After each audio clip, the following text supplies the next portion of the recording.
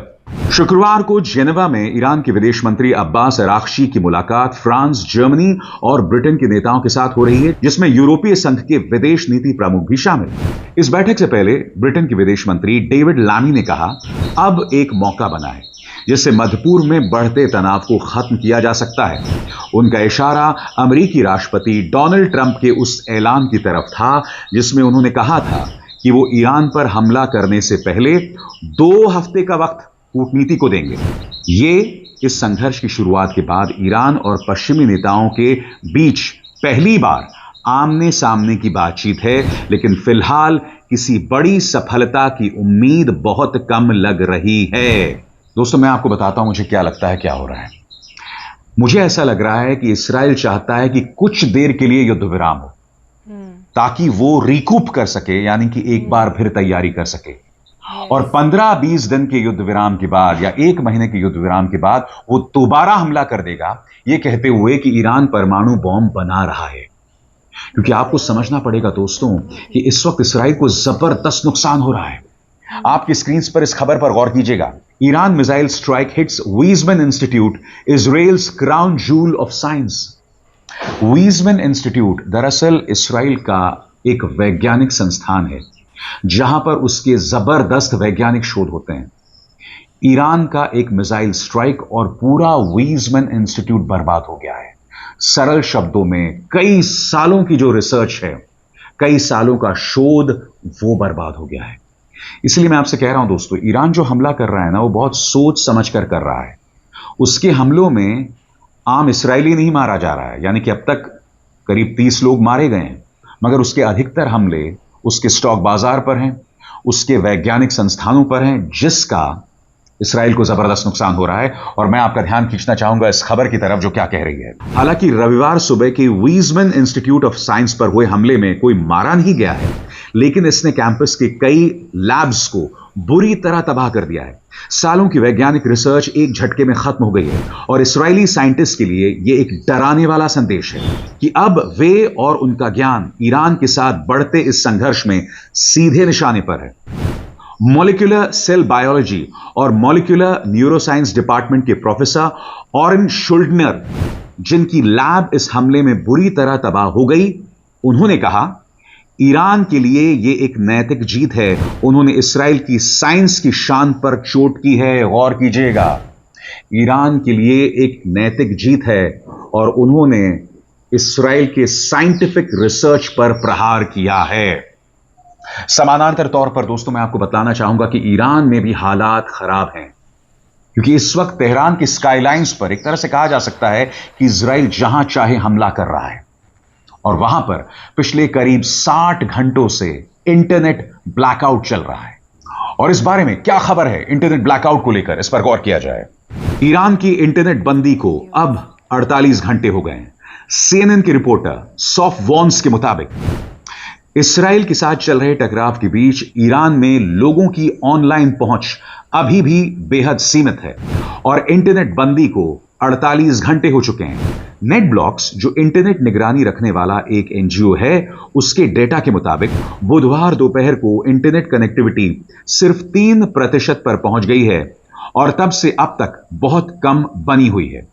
Internet blackout उस दिन के बाद शुरू हुआ जब ईरान के बैंक सेपाह पर एक साइबर अटैक हुआ, जिसकी जिम्मेदारी एक इस्राइल समर्थित हैकर ग्रुप ने ली। इस अटैक के बाद कई ATM मशीन्स काम करना बंद हो गईं। पिछले हफ्ते जब से इस्राइली हमले शुरू हुए हैं, तब से ईरान में आंशिक इंटरनेट बंदी चल रही है। जैसे जैसे लोग तेहरान जैसे बड़े शहरों को छोड़ रहे हैं और बिजनेस बंद हो रहे हैं, इंटरनेट यूजर्स की संख्या और भी घट गई है। तो इस इंटरनेट बंदी की जो सबसे बड़ी वजह है वो है इजरायली हैकर्स। वो इजरायली हैकर्स जिसने बिटकॉइन पर प्रहार करते हुए वहां पर $90 मिलियन की सफाई कर दी थी, बर्बादी कर दी थी। और उसी के चलते ईरान में इस वक्त सिर्फ 3% इंटरनेट कनेक्टिविटी है। दोस्तों, मैं आपको इस मंच से जो बातें बता रहा हूं ना, वो सिर्फ जंग से जुड़ी बातें नहीं है। उसके पीछे क्या हो रहा है, उसकी सोच क्या है, और समानांतर तौर पर जिस तरह का साइबर वॉरफेयर चल रहा है, मैं आपके सामने अपने कार्यक्रमों के जरिए तमाम जानकारियां पेश कर रहा हूं। और ऐसी जानकारी आपको इंटरनेशनली भी नहीं मिल रही है, क्योंकि इन कार्यक्रमों के लिए मैं बेतहाशा मेहनत करता हूं, रिसर्च करता हूं अलग अलग एजेंसीज से। और मेरी कोशिश रहती है, क्योंकि देखिए गलती किसी से भी हो सकती है, मेरी कोशिश रहती है कि जो भी जानकारी मैं आप तक पहुंचाऊं पूरी तरह से फैक्चुअल हो, तथ्यात्मक हो, और आगे भी ऐसा होता रहेगा। अभिसार शर्मा को दीजिए इजाजत। नमस्कार। Thank you so much Abhisar Sharma ji. इतनी ऑथेंटिक न्यूज़ हम तक पहुंचाते हैं इस गोदी मीडिया के दौर में, बहुत बड़ी बात है। हम इनको दिल से सलाम करते हैं। और ईरान, वंडरफुल जॉब। इजराइल के नेताओं को अब हाथ जोड़ करके शांति के लिए गिड़गिड़ाना पड़ रहा है। कितनी हैरान कर देने वाली बात है, इमेजिन भी नहीं कर सकते। वो इजराइल जो खुद से हमले करता है, जो मिसाइलें दागता है, जिसे मतलब नहीं लोगों की फैमिलीज उजड़ जाएंगी, वो इजराइल शांति की बात करते हुए बड़ा बेवकूफ सा नजर आता है। नालायकी की जो सारी हदें होती है ना, वो इजराइल ने, नेतन्याहू ने पार कर दी। डेविल, अगर राक्षस का पर्यायवाची मुझसे कोई पूछेगा ना, तो मैं नेतन्याहू का नाम ले दूंगी बिना किसी सेकंड थॉट के। ये सब लड़ाइयाँ नहीं होती। ईरान को इजराइल पर कोई मिसाइलें नहीं दागनी पड़ती अगर इजराइल आतंकवाद मचाता ही नहीं, कभी फलस्तीन पर हमले करता ही नहीं, फलस्तीन को हड़पता ही नहीं। हड़पा तो हड़पा, ऊपर से सारे लोगों की जान लेकर के उस जमीन को कब्जे में करना चाह रहा है। पहले पैलेस्टीन का मैप कितना बड़ा था आप सब जानते हैं, and now it's like this. ऐसे छोटा सा एरिया दिखता है। जस्टिस शुड प्रिवेल, एंड हम यही प्रार्थना करते हैं कि इजराइल को अकल आ जाए और सब कुछ सही हो जाए, फलस्तीनी आबाद हो जाएं। फिलहाल के लिए मैं आपसे लेती हूँ इजाज़त। अपनी राय ज़रूर कमेंट सेक्शन में बताइएगा। ख्याल रखिए अपना और अपने सभी घर वालों का। दुआएं करते रहिए मासूमों के लिए, मजलूमों के लिए। शब्बा खैर, शुभ रात्रि, अल्लाह हाफिज।